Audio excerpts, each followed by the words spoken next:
During the second half of the 19th century, the United States government was trying to expand westward into territories that belonged to the Native Americans. By the 1850s, nearly all Native Americans lived west of the Mississippi River, in territories located in present-day Oklahoma and the Southern Plains. As Native Americans are pushed farther westward, many tribes are faced with living in lands already occupied by other Native Americans. With the Gadsden Purchase of 1854, the United States government gained control over Oregon County, Texas, California, and borderlands of Arizona and New Mexico. With the discovery of gold in the late 1840s, Americans started to migrate westward and build settlements along the Great Plains.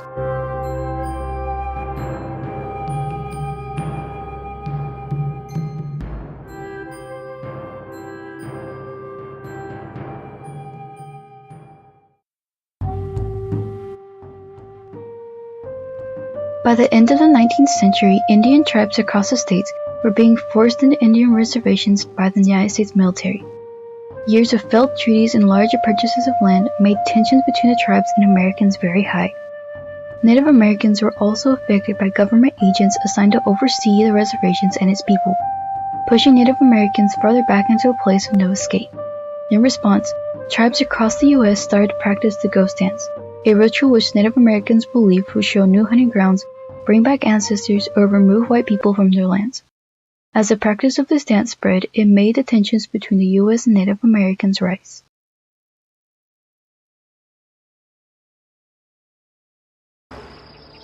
The movement was spreading rapidly, and soon the ghost dance movement was formed, with influential Lakota leaders getting support from the Lakota people.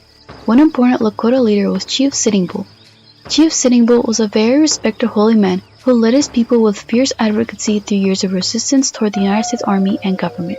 But his influence was growing too strong, and the arrogance of a government Indian agent by the name of James McLaughlin was going to put an end to Sitting Bull's power. James McLaughlin ordered for Sitting Bull's arrest, and an Army scout named Buffalo Bill Cody was called in for the arrest via telegram by General Nelson A. Miles, commander of the U.S. troops in South Dakota. But McLaughlin had other plans for his powerful rival. Army officials and McLaughlin conspired to keep Cody away from Sitting Bull's camp, and decided to intoxicate him with alcohol, figuring that he would be so drunk that he wouldn't be able to make the arrest the next day. Soon the long feud between Sitting Bull and James McLaughlin would come to a tragic end, and on December 15, 1890, McLaughlin sent 43 Sioux police to surround Sitting Bull's cabin. But Sitting Bull's followers were not about to let their leader be taken so easily, so they stood guard, only to end in death.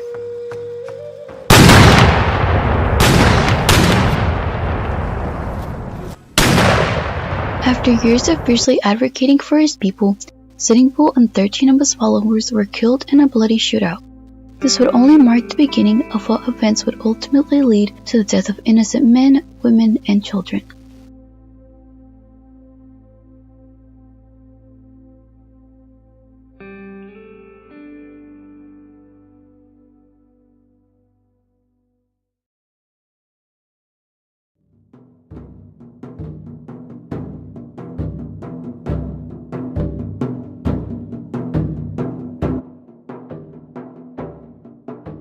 With Sitting Bull's death, Indians from other reservations were growing nervous. While this was taking place, a new Indian agent named Daniel Rohr arrived at the Pine Ridge Reservation. Daniel Rohr was a failed pharmacist who didn't know a thing about Indians, but became an Indian agent because he needed the money.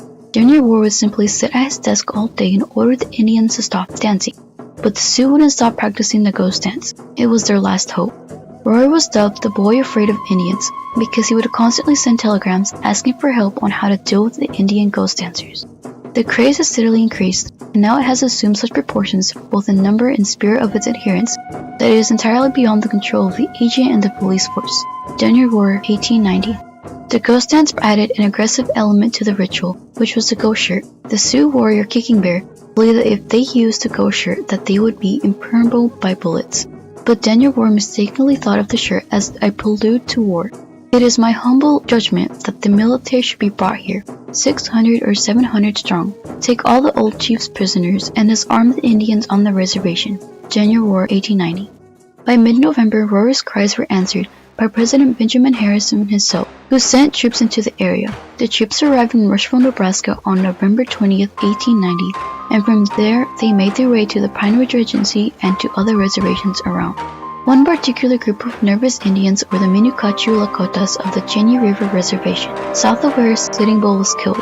They too practiced the ghost dance, and their leader was Chief Bigfoot. They were being closely watched by the military, and in an attempt to appease the Miniconchu, the military sent a local squatter named John Dunn to persuade to stay in their own reservation.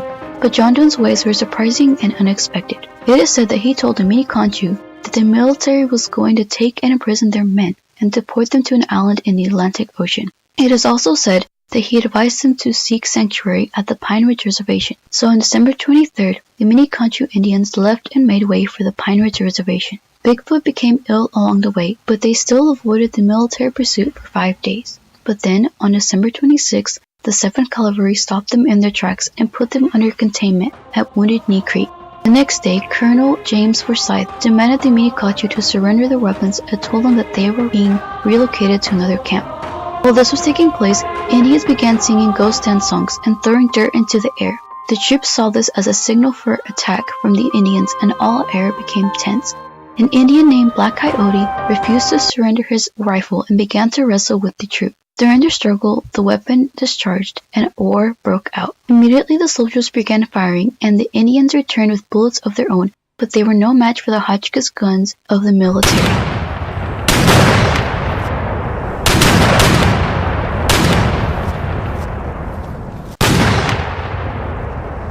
On December 29, 1890, was the day dreams ended for the Sioux and all Indians across the states. On this day, more than 250 men, women, and children were massacred in cold blood. These people were the Sioux, who with rifles and hatchet guns were pelleted with bullets and met their death on the South Dakota plains. This would later be known as the Wounded Knee Massacre, where the military finally crushed all thought of Indian resistance to the United States government forever. The 7th Cavalry, which was led by Colonel James Forsyth and was the cause of the massacre, only lost 25 men. A snowstorm occurred shortly after the massacre, which only added to the grim inside feeling that was in the air and hearts of the Indians. The fear of another Indian attack kept troops at Pine Ridge until January 3, 1891. 146 of the Sioux who had died at Wounded Creek were buried in a mass grave frozen from the bitter snow that had fallen and covered the bodies of the deceased. While the Sioux mourned, soldiers of the 7th Cavalry were honored for their bravery during the massacre and given medals of honor by President Harrison.